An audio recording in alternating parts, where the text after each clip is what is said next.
မင်္ဂလာပါရှင်။ဘာမာရိုက်မီဒီယာမှကြိုဆိုပါရစေ။ဒီကနေ့စနေနေ့မနက်ခင်းနောက်ဆုံးရထူးခြားသတင်းများကိုတင်ဆက်ပေးသွားမှာဖြစ်ပါတယ်ရှင်။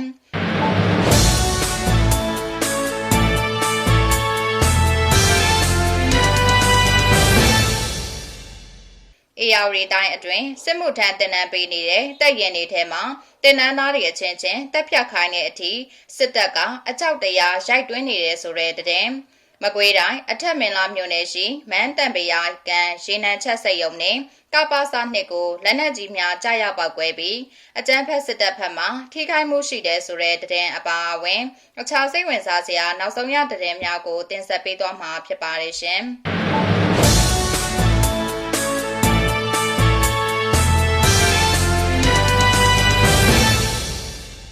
ပထမအဆုံးသတင်းတစ်ပုဒ်အနေနဲ့အေယာဝတီတိုင်းအတွင်းစစ်မှုထမ်းတင်နန်းပေးနေတဲ့တပ်ရင်တွေထဲမှာတင်နန်းသားတွေအချင်းချင်းတပ်ဖြတ်ခိုင်းတဲ့အထိစစ်တပ်ကအကြောက်တရားရိုက်တွင်းနေတယ်လို့စစ်သားစုဆောင်ခံရတဲ့မိသားစုဝင်တချို့ထံမှသတင်းရရှိပါတယ်ရှင်။စစ်မှုထမ်းတင်နန်းစင်တွေဟာရှေ့တန်းကနေထွက်ပြေးရင်တပ်ရင်မှာကြံခဲ့တဲ့သူတွေကိုအသက်သေဆုံးတဲ့အထိရိုက်နှက်ခိုင်းပြီးပြင်းပြင်းထန်ထန်အရေးယူနေတာလို့သိရှိရပါတယ်။ကျွန်တော်သားနဲ့တပတ်စင်နဲ့ဆင်းတဲ့ကောင်လေးကရခိုင်နယ်စပ်ကိုအပို့ခံရပြီးထွက်ပြေးတာတက်ရင်မှကြံခဲ့တဲ့ကျွန်တော်သားကိုရောကြံတဲ့သူတွေပါအရိုက်ခံရတယ်အချင်းချင်းရိုက်ခိုင်းတာနော်မရရဲရင်အရက်မူအောင်တိုက်ပြီးရိုက်ခိုင်းတာအဲ့ဒီမှာတယောက်သေးတယ်တေတာက18နှစ်အရွယ်ကလေးလို့အေယာဝတီတိုင်းဒနုဖြူမျိုးကဒေတာခန်တူကပြောပါတယ်ဟင်္ဒရာခရိုင်ကွင်းကောင်းမြို့မှာရှိတဲ့စစ်တပ်တန်းမြင့်လေ့ကျင့်ရေးကျောင်းနဲ့ပသိမ်မြို့ကလေ့ကျင့်ရေးချောင်းမှာစစ်မှုထမ်းစုဆောင်းလာတဲ့သူတွေကိုတင်နန်းနေပေးနေတာပါပြင်ပနဲ့အဆက်ဖြတ်ထားတဲ့အဲ့ဒီနေရာနှစ်ခုမှာစစ်ကောင်စီတပ်ဖွဲ့ဝင်တွေကပြင်ပလူတွေမသိအောင်စစ်ရာဆွဲမှုတွေကျူးလွန်နေတယ်လို့ဒေတာခန်များထံမှသိရှိရပါတယ်ရှေ့တန်းကနေတယောက်ထွက်ပြေးရင်တက်ရင်မှာကြံနေသူတွေကိုအဝတ်ပလာနဲ့ထားတယ်ညီပေါင်းစုံနဲ့ဆက်သွယ်ခိုင်းနေမရဘူးဆိုရင်ထမင်းအငတ်ထားတာထွက်ပြေးတဲ့သူကိုလုံးဝဆက်သွယ်မရတော့ဘူးဆိုရင်တော့အဝတ်ပလာတွေနဲ့ထားပြီးအချင်းချင်းရိုက်ခိုင်းတာ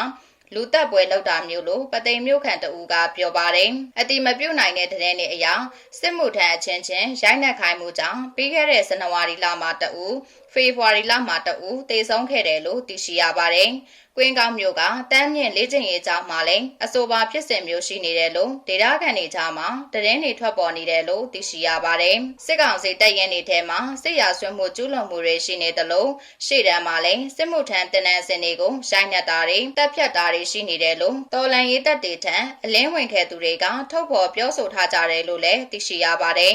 ရှေ့တန်းကနေထွက်ပြေးသူတွေကိုပြန်ဖမ်းမိပါကရှေ့တန်းစစ်မြေပြင်တိုက်ပွဲကြားမှာကျိုးတုတ်ထားတာတွေစစ်မတိုက်ချင်လို့ကိုဒဏ်ရာရအောင်ပြန်ပစ်သူတွေကိုလည်းစေးမကုပဲချုံနှောင်ထားတာတွေလုပ်တယ်လို့သိရှိရပါတယ်။နှိပ်စက်ခံရတဲ့ပြည်သူစစ်တင်နန်းစင်တူကစစ်ကောင်စီအရာရှိကိုဝရင်တုံးနဲ့ရိုက်တက်ခဲ့တယ်လို့၎င်းပြည်သူစစ်တင်နန်းစင်ကိုလည်းစစ်ကောင်စီကပြန်ရိုက်တက်ခဲ့တယ်လို့သိရှိရပါတယ်။လက်ရှိမှာအေယာဝတီတိုင်းအတွင်းလေးမျက်နှာမြို့နယ်နဲ့တာပေါင်းမြို့နယ်မှာတိုက်ပွဲတွေဖြစ်နေပြီးစစ်ကောင်စီတပ်ကအေယာဝတီတိုင်းမှာစစ်သားစုဆောင်းနိုင်ဖို့ဖမ်းဆီးတာတွေပေါ်တာဆွဲတာတွေပို့လုပ်နေတယ်လို့ဒေတာရင်းသတင်းရမြစ်များထံမှသတင်းရရှိပါရရှင်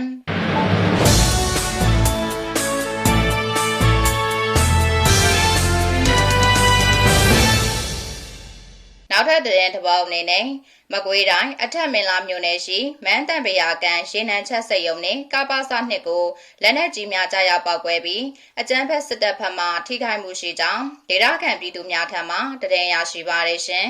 ဖေဖော်ဝါရီလ29ရက်နေ့နနက်အစောပိုင်း10:15မိနစ်ခန့်တွင်အကြမ်းဖက်စစ်တပ်ရဲ့မန်းတန်ပရာကန်ရေနံချက်စက်ရုံနဲ့ကပါစာနှစ်တို့လက်နက်ကြီးများဖြင့်ပစ်ခတ်တိုက်ခိုက်ခံရခြင်းဖြစ်ကြောင်းထိုတိုက်ခိုက်မှုအတွင်းရေနံချက်စက်ရုံကိုလက်နက်ကြီး3လုံးကြားရောက်ပောက်ကွဲခဲ့ပြီးဝန်ထမ်းလိုင်းခန်းကိုထိမှန်ကထိခိုက်မှုများရှိကြောင်းသိရှိရပါတယ်။အလားတူကပါစာနှစ်ကိုလည်းလက်နက်ကြီးတစ်လုံးကြားရောက်ပောက်ကွဲခဲ့ပြီးစစ်တပ်ဘက်မှထိခိုက်မှုရှိတော့လေအရေးအတွက်ကိုအတည်ပြုနိုင်ခြင်းမရှိသေးကြောင်းသိရှိရပါတယ်။29ရက်နေ့နနက်အစောပိုင်းမှာအထက်မင်းလာကမန်းတန်ပရာကန်ရေနံချက်စက်ရုံမှာလက်နက်ကြီး3လုံးကြားရောက်ပောက်ကွဲတယ်။တလုံးကဝန်ထမ်းလိုင်းခန်းထဲချပြီးအမျိုးသမီးတဦးထိတယ်လို့တော့သိရတယ်။နောက်ပြီးကပါစာနှစ်ထဲကိုလည်းထိတယ်လို့သိရတယ်။စစ်တပ်ကတရင်ကိုအပြင်အထွက်မခံပါဘူး။ ကပါစာနှစ်ကိုတော့လက်နက်ကြီးတစ်လုံးကျတယ်လို့ကြားတယ်လို့ဒေတာခန်ပြည်သူတအူးကပြောပါတယ်အဆိုပါမန္တလေးကံမှာချက်လုပ်တဲ့ဓာတ်ဆီများကိုမန္တလေးတိုင်းမကွေးတိုင်းနဲ့နေပြည်တော်ရှိ SME 73စီဆိုင်များကိုအကြမ်းဖက်စစ်တပ်ကရောင်းချနေခြင်းဖြစ်ကြောင်းဒေတာရင်းတရင်ရမြင့်များထံမှတရင်ရရှိပါတယ်ရှင်။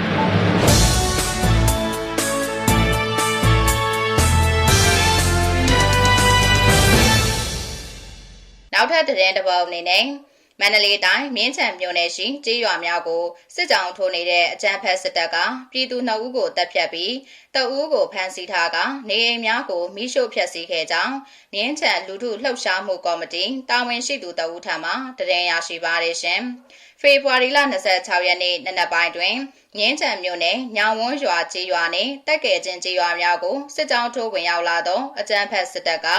တက်ကဲချင်းကျေးရွာမှာအသက်80ကျော်အရွယ်အဖိုးအိုတဦးနေအိမ်အတွင်းပိတ်လောင်ကမိရှို့တပ်ဖြတ်ခဲ့ပြီးအသက်30နှစ်အရွယ်အမျိုးသားတဦးကိုလည်းဖမ်းဆီးပစ်တက်ခဲ့ကြောင်းသိရှိရပါတယ်။ဒါအပြင်အကြမ်းဖက်စစ်တပ်စစ်ကြောင်းကကျေးရွာအတွင်းရှိနေအိမ်များကိုလည်းမိရှို့ဖျက်ဆီးခဲ့ပြီးနေအိမ်ပျက်စီးမှုအရေးအတွက်ကိုအတည်ပြုနိုင်ခြင်းမရှိသေးကြောင်းကျေးရွာအတွင်းမိဝင်ငိမ့်တဲ့ပြည်သူတဦးကိုလည်းစစ်တပ်ကဖမ်းဆီးထားကြောင်းသိရှိရပါတယ်။ဖေဖော်ဝါရီလ28ရက်နေ့တွင်စစ်ကြောင်းဟာတိန်ကုန်းရွာနဘူးအိုင်ရွာနဲ့ညောင်ဝန်းရွာတို့တွင်တပ်ဖြန့်ပြီးတပ်ဆွဲထားကြောင်းထိုစစ်ကြောင်းဟာအနီးအနားရှိကျေးရွာများကိုလည်းလက်နက်ကြီးများဖြင့်ရန်တမ်းပစ်ခတ်နေကြောင်းသိရှိရပါတယ်။အဲစစ်ခွေးစစ်ကြောင်းက25ရက်နေ့ကတည်းကမြို့သားစမှုဆောင်ဘက်ကနေလာတဲ့စစ်ကြောင်းပါ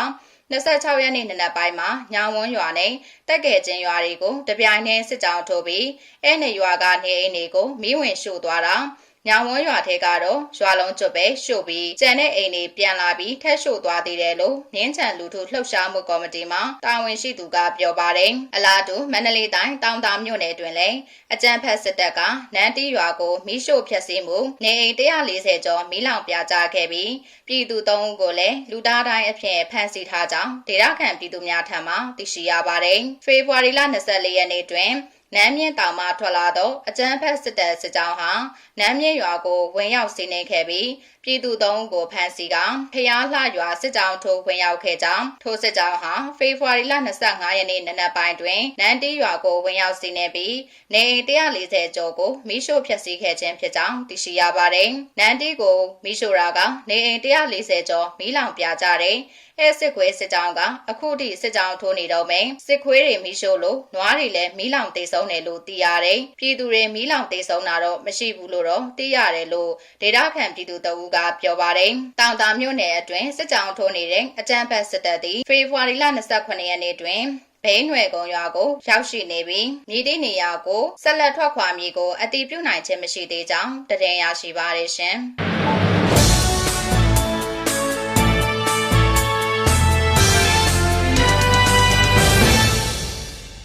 နောက်ထပ်တရင်တစ်ပုဒ်အနေနဲ့မြောက်ပိုင်းတိုင်းစစ်ဌာနချုပ်နယ်မြေအတွင်းရှိမြစ်ကြီးနားလေးစိတ်ရှိမှာဖေဖော်ဝါရီလ28ရက်နေ့နနက်9:00နာရီခန့်ကလေးစိတ်ကိုအသေးခံဒရုန်းဖြင့်တိုက်ခိုက်မှုအပေါ်ကန့်ကွက်ကြောင်းစစ်ကောင်စီဘက်ကဆန္ဒပြပွဲပြုလုပ်ခဲ့တယ်လို့တရင်ရရှိပါတယ်ရှင်။အင်အား30ခန့်ဖြင့်အရက်ဖက်ပြစ်မှတ်အားအဓိကထားတိုက်ခိုက်ခြင်းကိုကန့်ကွက်ပါသည်။အကြမ်းဖက်လုပ်ရများချက်ချင်းရက်ပြည်သူများကိုနှီးမျိုးစုံဖြင့်ဒုက္ခပေးနေသောအကြမ်းဖက်အဖွဲ့များအားအလိုမရှိဆိုတဲ့စာသားပါစိုင်းပုံများကိုင်ဆောင်ကဆန္ဒပြခဲ့ကြတာလို့သိရှိရပါတယ်။လေးစိတ်အနီးမှာစစ်ကောင်ရှင်တပ်ဖွဲ့ဝင်တွေကလုံခြုံရေးယူပေးထားတယ်လို့လည်းမျက်မြင်တွေ့ရှိခဲ့တဲ့မြို့ခံတဦးထံမှသိရှိရပါတယ်။ဆန္ဒပြတဲ့သူတွေကအဲတက်ကလူတွေပဲဖြစ်မှာပါ။တခြားမြို့ခံတွေကဆန္ဒပြတာတော့မသိလိုက်ဘူး။ကျွန်တော်သွားတဲ့အချိန်တော့ဘယ်သူမှတောင်မရှိတော့ဘူး။စစ်သားနဲ့ရဲတွေပဲတနက်တွေကင်ပြီးတော့စောင့်နေကြတာကြည့်ရတာခဏလေးဓာတ်ပုံရိုက်ဖို့လောက်ပဲထင်တယ်လို့၎င်းကပြောပါတယ်။ဒါအပြင်လေးစိတ်အဝင်အထွက်ကိုလည်းစစ်ကော်မရှင်တပ်ဖွဲ့ဝင်တွေကလုံခြုံရေးတင်းကျပ်ထားတယ်လို့လည်းသိရှိရပါတယ်။မြစ်ကြီးနားလေးစိတ်ဟာပြီးခဲ့တဲ့ဖေဖော်ဝါရီလ20ရက်နေ့ညက MNA လေရင်ခေါင်းပိုင်းကိုထဲနဲ့နောက်မီတို့မှာဘုံစားထိမှန်ပျက်စီးခဲ့ပြီးနောက်လေရင်ပြေးဆွဲမှုကိုရက်အကန့်အသတ်မရှိပိတ်ထားကြောင်းတရင်ရရှိပါတယ်ရှင်။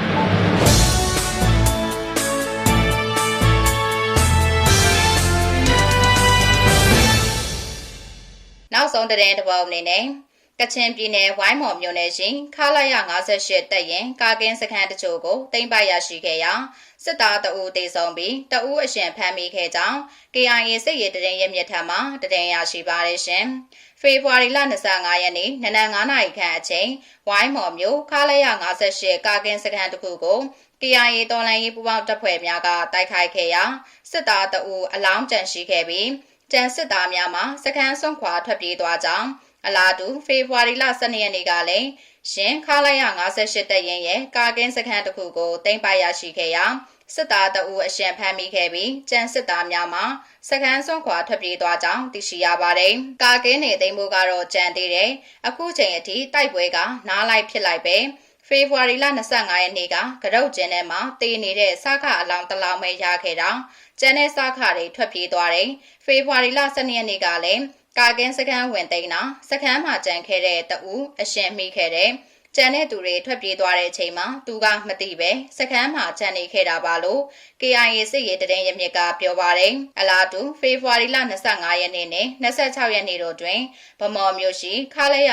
236တပ်ရင်းမှာကာကင်းစခန်းတချို့ကို KIA တော်လှန်ရေးပူးပေါင်းတပ်ဖွဲ့ကသိမ်းပိုက်ရရှိခဲ့ပြီးလက်နက်ခဲယမ်းများလည်းသိမ်းဆည်းရရှိခဲ့ကြောင်းရင်းစခန်းသိမ်းတိုက်ပွဲအတွင်းစစ်သားထိခိုက်ဒေဆုံးမှုလက်နက်ခဲယမ်းသိမ်းဆည်းရရှိမှုအရှိအတွက်အတိအကျကိုသိရှိရခြင်းမရှိကြောင်း၎င်းတို့ထံမှသိရှိရပါတယ်။ဗမော်မှာလည်းကာကင်းစခန်းတချို့သိမ်းဆည်းရရှိတာရှိတယ်။ဘယ်နေရာကစခန်းတွေလဲတော့မေးလို့မရသေးဘူး။လက်နက်ခဲယမ်းတွေလည်းသိမ်းဆည်းရရှိတာရှိတယ်လို့ KIA စစ်ရေးတရင်ရမြစ်ကဆိုပါတယ်။ဗမော်မြို့သိမ်းတိုက်ပွဲတွင် KIA, AA, KPDF နှင့်ပြည်သူ့ကာကွယ်ရေးတပ်မတော် PDF တပ်ဖွဲ့ဝင်များပူးပေါင်းကတိုက်ခိုက်နေခြင်းဖြစ်ပြီးနေ့စဉ်နဲ့အမျှတိုက်ပွဲပြင်းထန်နေဆဲဖြစ်ကြောင်းဗမော်တိုက်ပွဲအတွင်းသို့စစ်ကော်မရှင်ရဲ့တရားဥလေတပ်နှင့်မြစ်ကြီးနားမြို့လေတပ်စခန်းတို့မှတက်လာတဲ့လေယာဉ်များဖြင့်ဘုံကျဲတိုက်ခိုက်ကစစ်ကူပေးနေခြင်းဖြစ်ကြောင်းတရင်ရရှိပါရရှင်။